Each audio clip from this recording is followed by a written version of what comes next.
So I tried something new today. I tried to put as much thought and write it out as possible about what I wanted to talk to you about. And while I was doing that, I decided I was going to write it and post it at the same time. So if you don't want to watch me, read it. If you don't want to read it, maybe you're watching this. So welcome. Today I want to talk to you about the importance of us as a nation. We as a nation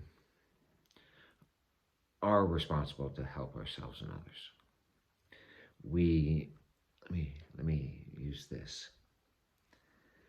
I don't know if you guys remember the words of, just so many patriots, but just a couple of them. And JFK, when he received his understanding of what it means to be responsible as a citizen, he famously quoted, "Ask not what for your country can do for you." Don't ask. Ask, what can we do for this country? You know? And then I think of the words of George Washington. And I want to, I'm not a great historian, but I like history. And so I'm certain, mostly, he was trying to figure out the hearts, what a citizen's heart should be like, a true citizen. And as he searched for that and what that heart and the responsibility was, it was given to him these words: "Let your heart feel the afflictions and the distresses of everyone, and let your hand give in proportion of your purse." Give a portion of everything you make and everything you do. And feel the pain that they're feeling and the distress that they must be feeling, and then give accordingly to that. That's our responsibility. That's what our heart is supposed to be motivated at.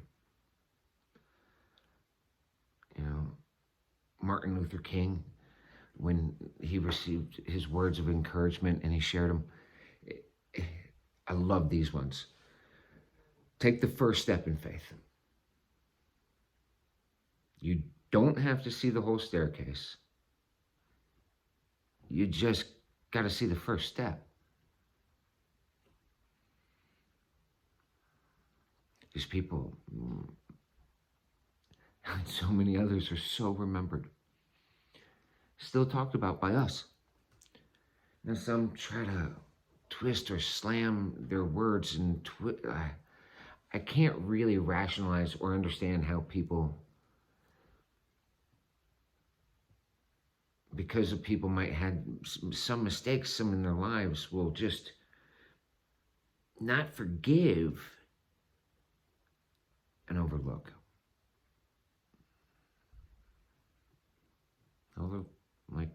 All the wonderful things these people manage to do, especially through their weaknesses, and still manage to pray and find that strength to do such work and strives as they're not to be forgotten. I think of, the two that are very obvious. There's Washington, right? He's considered a founding architect, founding father, however you want to use it. I prefer an architect because they designed something to be built by us. So I understand he's in it. Why, that's why I use him as a reference. Martin Luther King Jr., ah, that man had, his dream was amazing. When you listen to him to describe it, it's a beautiful dream. And he loved our country, and he did not want to see violence. He didn't want to see us fighting. He wanted to see us be one nation. He begged for us and gave his life in that pursuit of us stopping focusing on color. Stop focusing on things that don't define you as a human being,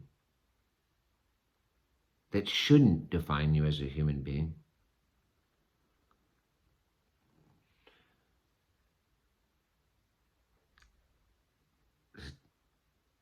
You breathe, you think, you create, you love, you praise, you share. That's what defines you. The uniqueness of you. And what makes you good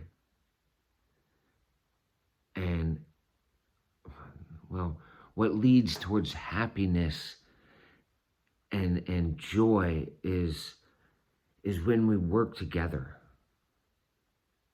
When we stop saying you are less than I am and I am less than you are. That every minute of your life is as valuable as every minute of my life.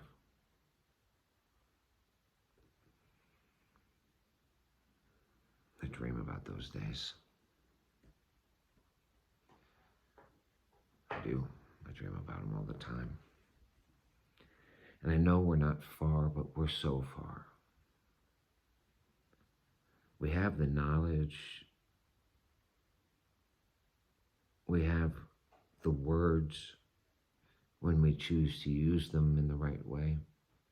When we choose to apply the knowledge in the appropriate way and use the words that aren't divisive, hateful.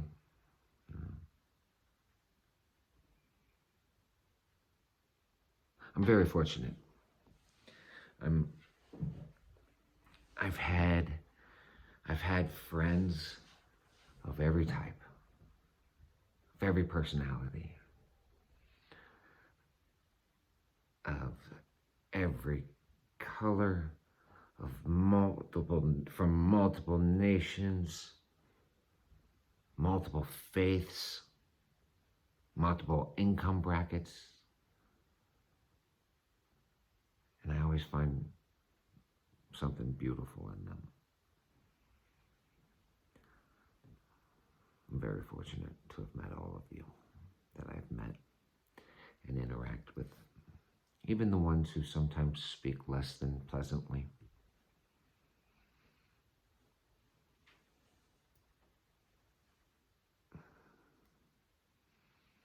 Now you think about what these three of so many, you just read the histories, you'll find so many. Think about that as a citizen.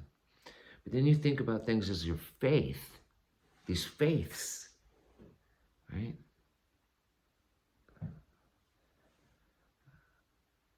I read the Quran a couple of times, and it's full of just some beautiful words and thoughts. Now it didn't capture me as for my faith, as my personal guidance, because my roots, my base was in Christianity. And I had a period in my life where Christianity was not leaving me, but I was looking to add to it. At least I thought. And it did, but I didn't really need to add. I just needed to spend more time studying to the Bible. But these other books I would have read anyways. And I would not tell somebody they're not holy. So I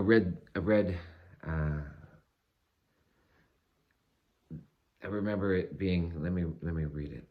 And I didn't do it accurately because I wasn't sure. I can't remember if it's what I can write specifically and not write or draw. And I want to be respectful. So I slightly paraphrased as best as I could, but I think I'm pretty close.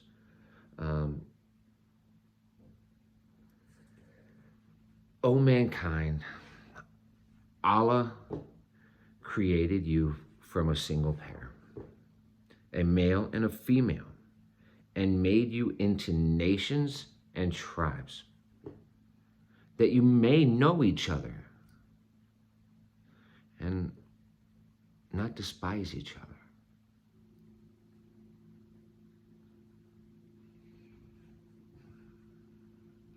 We're all one, man. And we got to know each other, and we got to live with each other, and we got to love each other. At least do not despise each other. But to me, I feel like I lose something in the translation. Because when I've had it explained to me, it's not said exactly like that. I don't know. It's, yeah. So we're all one. We need to work together, right? Let's look at the next one that I'm kind of familiar with. I feel like I'm actually quite familiar with. I just don't know. I know the Torah, or the Old Testament. There's several other holy books in the Jewish faith that I haven't fully studied. I'm trying. But I'm trying to learn Hebrew too, and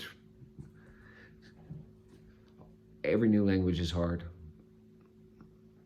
but study's worth it. I could sit and watch TV all the time or play games, but I'm trying to feel more connected. So let's but in Leviticus, which, Torah, Old Testament,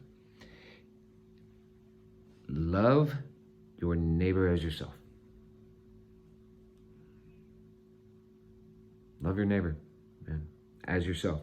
You're going to feed yourself. You're going to put shelter over your own head if you can.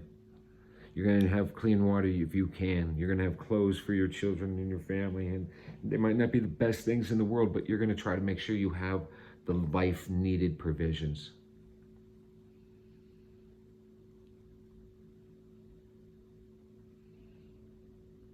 And then Christianity, for me. That's the one I grew up in. It's the one I found my roots in.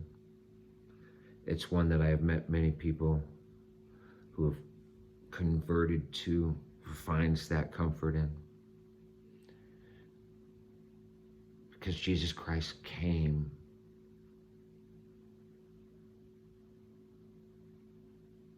as the perfect Son. He was Jewish. And so let's not forget, tomorrow being Passover,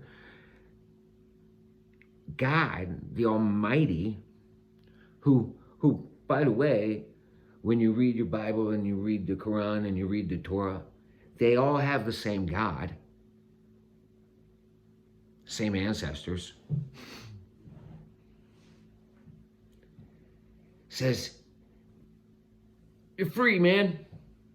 I'm saving you from this slavehood.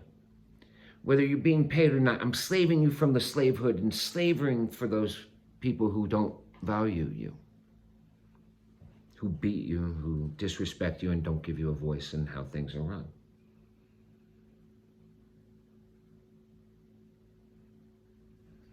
And certainly don't give you clear understanding of what they're doing on a daily basis. Like, what? And they make the law relatively easy to read. Not pages and pages and pages. They can explain it in a couple of sentences to somebody. Not just a word that sounds pretty, but actually explain it.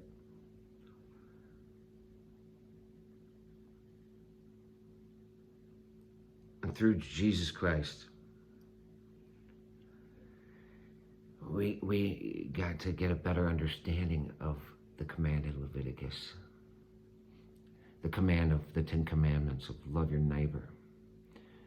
Your neighbor is not always your friend. So love your enemy as you would yourself. Don't let them go hungry. Don't go without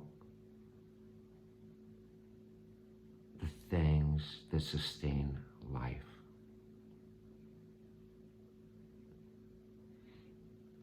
And if you want them to not want to hate you, try to lead them through love if you love them.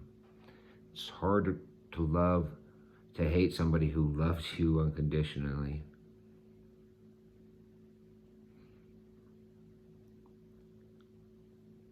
Than it is to hate somebody who hates you in return. So be that love.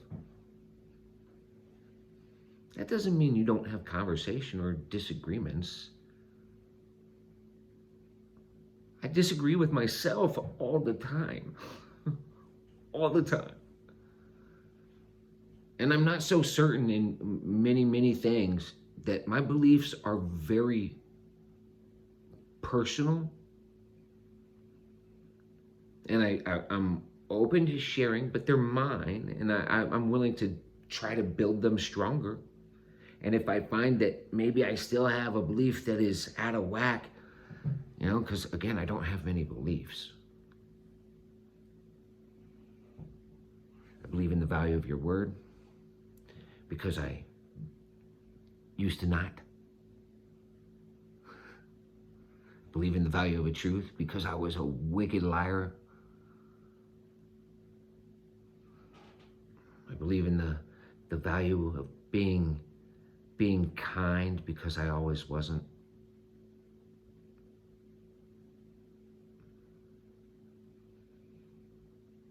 And I understand the appreciation of when somebody could have thought of you as their enemy, they loved me back.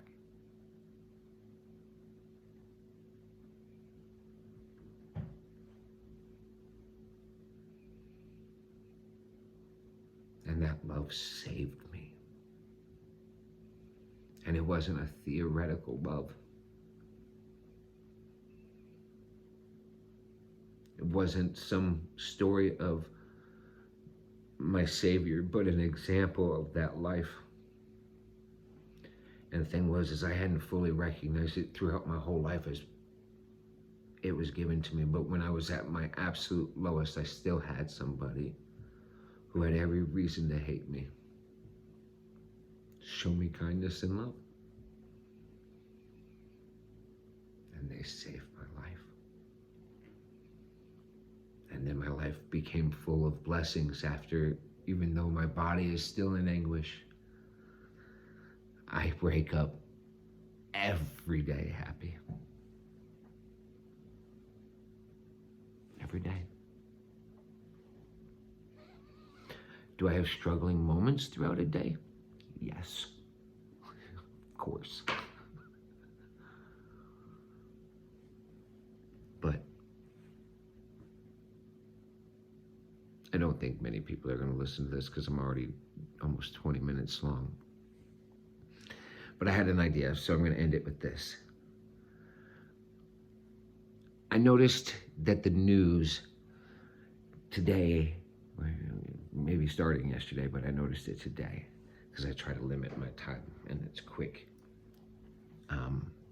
and multi-channel just to see for highlights. And then I watched for a couple minutes each one. And I noticed that there was like 15 or something senators down in the border, where humanity needs to be remained. loving kindness and not this division that we're seeing. But it was being like talked about like in the back channels, like something was going on, and then they were saying, others saying it's not going on, look this way, and we see it, something was going on, because all the media followed these guys.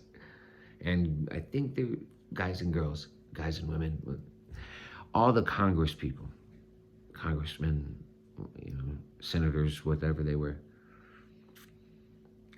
And I thought of an idea.